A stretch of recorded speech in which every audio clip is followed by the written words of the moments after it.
ओला। ओला rides. आज की date में अगर हमें कहीं भी एक जगह से दूसरी जगह ट्रेवल करना पड़ता है तो हमारे दिमाग में सबसे पहले जो नाम आता है वो आता है ओला। जी हाँ मॉम, ओला कर लीजिए। एक जगह से दूसरी जगह ऑफिस भी जाना है तो हम समटाइम्स ओला का सहारा लेते हैं।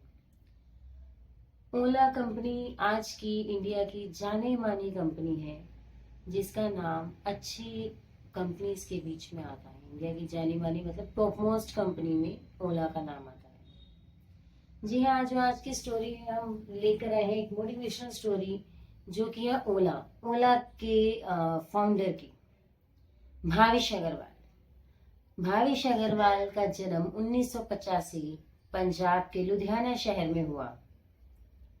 वो एक मिडिल क्लास फैमिली से बिलोंग करते हैं। उनका जन्म एक मिडिल क्लास फैमिली में होने की वजह से उनके ऊपर पढ़ाई का प्रेशर था। हर मिडिल क्लास फैमिली की लाइफ में एक ही चीज होती है, स्टडी।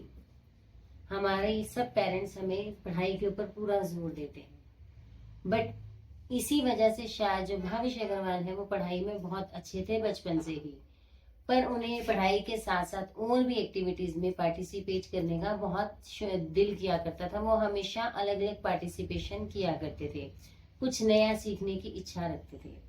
भाविश अग्रवाल ने आईआईटी क्रैक करके अपनी ग्रेजुएशन मुंबई से कवर की। मुंबई से ग्रेजुएशन करने के बाद भाविश अग्रवाल को एक मल्टीनेशनल कंपनी में जॉब मिली, जहाँ पे उनका पैकेज बहुत अच्छा था। बट ऐसा क्या हुआ, अभी हम सब जानने की कोशिश करेंगे कि ऐसा क्या हुआ कि भाविश अग्रवाल ने अपनी जॉब छोड़ दी। उन्होंने किस तरह से अपनी इतनी बड़ी कंपनी तैयार की। जी हाँ, एक बार ऐसे ही भाविश अग्रवाल और जॉब के लिए निकल रहे थे, ऑफिस के लिए उन्हें जाना था। उन्होंने कैब्स की, अगर आपको याद होगा तो 2010 से पहले या 2014 से पहले कैब्स चला करती थी दिल्ली और मुंबई में। उन्होंने कैब बुक की। कैब बुक करने में, कैब को उनके पास आने में बहुत टाइम लगा। कैब की सर्विसेज बहुत ज्यादा खराब थी, पैसे बहुत ज्यादा लगे,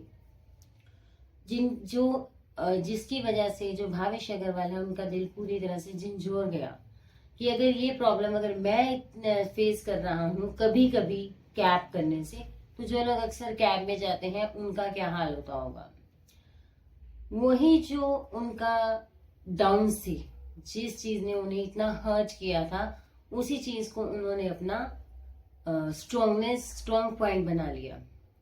उन्हें उसी जगह से मोटिवेशन मिली। उन्होंने अपनी अच्छी खासी मल्टीनेशनल जॉब छोड़ दी। जॉब छोड़ने के बाद उन्होंने 2010 में ओला कैब्स का, ओला सर्विसेज का उन्होंने की नींव रख दी। उनके साथ एक उनके दोस्त ने भी उनका साथ दिया। जब उन्होंने इस नींव को रखा, ना तो उनके फाइनेंशियल से अच्छे, ना उनके उस फैमिली की बैकग्राउंड थी, बिकॉज मिडिल क्लास फैमिली से बिलोंग करते थे, तो पेरेंट्स कितना पैसा हमें दे सकते हैं ये हम सब जानते हैं। भाविश अग्रवाल ने ओला कैब की नींव रखी जब उन्हें फाइनेंशियल्स की बहुत ज्यादा नीड थी। उनके पास सिर्फ 2 या 3 कारें थी। उन्हें इस लेवल से अपर लेवल तक जाने में बहुत ज्यादा प्रॉब्लम्स का सामना करना पड़ा। बहुत सारे फाइनेंशियल कंपनीज को उनके मॉडल के ऊपर भरोसा ही नहीं था। उन्होंने अपने जो मॉडल है बहुत लोगों को दिखाए, लेकिन किसी ने भी उनकी हेल्प नहीं की, जो उनका एक और बहुत बड़ा मोटिवेशन बन गया। समटाइम्स तो ऐसा था कि भाविश अग्रवाल ने रातों को सोकर नहीं देखा। भाविश अग्रवाल ने अपने पेरेंट्स से अपने खाने के भी पैसे मंगवाए थे, बट भाविश अग्रवाल ने हिम्मत नहीं हारी और थोड़े ही साल में उन्होंने ओला कैब्स को ऑल ओवर इंडिया, ओला की कंपनी को ऑल ओवर इंडिया में एक जानी मानी कंपनी बनाकर खड़ा कर दिया।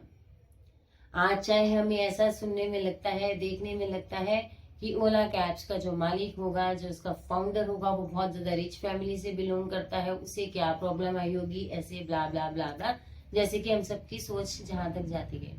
बट ऐसा नहीं है। बहुत सारी दुनिया ऐसी है जो कि बिल्कुल जीरो से स्टार्ट करती है, जैसे कि भाविश अग्रवाल ने जीरो से स्टार्ट किया और किस लेवल पर वो ले गया। और उनका जो भाविश अग्रवाल की जो सर्विसेज है, ना सिर्फ इंडिया में फेमस है, बल्कि इसे ऑल ओवर वर्ल्ड में प्रोवाइड किया जाता है। बहुत सारे देश हैं जो ओला की सर्विसेज को प्रोवाइड करते हैं। अब भाविश अग्रवाल की ये छोटी सी सोच ने पूरे इंडिया का आने और जाने के लिए उन्हें कितनी फैसिलिटीज प्रोवाइड की हैं। ना कि सिर्फ हमें जाने के लिए फैसिलिटी मिली है, बल्कि उन लोगों को भी जॉब्स मिली है जिनका टाइम फिक्स नहीं है, जो प्रॉपर काम नहीं कर सकते। किसी ने अगर 2 घंटे काम करना है तो वो 2 घंटे काम करके भी अर्निंग कर रहा है। किसी ने अगर 20 घंटे काम करना है तो वो 20 घंटे काम करके भी उतना अर्न कर रहा है। तो ये डिपेंड है, इसमें कोई टाइम फिक्सेशन नहीं है कि हमें 8 घंटे जाना है, सुबह 9 से लेके 8 बजे तक, सुबह 9 से लेके 6 बजे तक हमें जॉब करनी है। तो इस तरह से भाविश अग्रवाल ने अपने इंडिया का नक्शा ही बदल दिया। फाइनेंशियल्स हमारे लिए भी वो चीज बेनिफिशियल है, जो लोग जॉब कर रहे हैं उनके लिए तो बहुत ही ज्यादा बेनिफिशियल है, उनके पैकेजेस अच्छे हैं। तो इस तरह से जो भाविश अग्रवाल है, उन्होंने अपनी जो शुरुआत की है, जीरो से लेकर हीरो तक पहुंचे। अब ये जो ऐसी स्टोरीज, ऐसी मोटिवेशनल स्टोरीज हमारा आप तक लाने का रीजन ये है कि ऐसी मोटिवेशनल स्टोरीज से हम एटलीस्ट ये सीखे कि आज जो हम में से बहुत सारे लोग हैं, हम भी शायद उसी में से आते हैं कि हमारे पास तो सोर्सेज नहीं है। सोर्सेज कभी किसी के पास नहीं होते, सोर्सेज बनाने पड़ते हैं, मेहनत करनी पड़ती है। और दूसरा हमारा रीजन ये है कि जितनी मोटिवेशनल स्टोरीज है हमें अपने बच्चों को दिखानी है।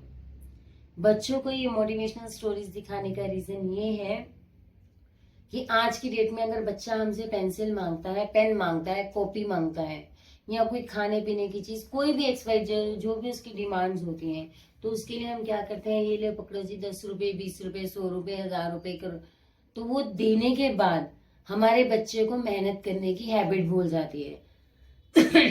वो जो चाहता है उसे एक बार बोलने से उसे वो हम चीज दे रहे हैं। हमें अपने बच्चों को ये सिखाना है कि जो चीज उन्हें चाहिए, how to achieve that thing in life. तो शायद जो हमारे बच्चे हैं उन्हें बचपन से एक ऐसी हैबिट पड़ेगी कि हर चीज को पाने के लिए हमें मेहनत करनी है। और एक टाइम ऐसा आएगा तो वही बच्चे जिन्होंने बचपन से ऐसी चीजें सीखी होंगी, वो भाविश अग्रवाल की तरह इंडिया को और भी अच्छी सर्विसेज प्रोवाइड कर सकते हैं। धन्यवाद। आप अपने बच्चों को ऐसी मोटिवेशनल स्टोरीज जरूर दिखाइए, और अगर आपको हमारी स्टोरीज अच्छी लगती हैं, मोटिवेटेड लगती हैं, तो हमारे चैनल को लाइक, सब्सक्राइब एंड शेयर जरूर कीजिए। ऐसी ही भाविश अग्रवाल जैसी बहुत सारी स्टोरीज अभी हमारे पास पड़ी हैं, जिनके बारे में हमने स्टडीज किया है। हम इसी तरह से सारी स्टोरीज को आपके सामने लेकर आते रहेंगे। धन्यवाद।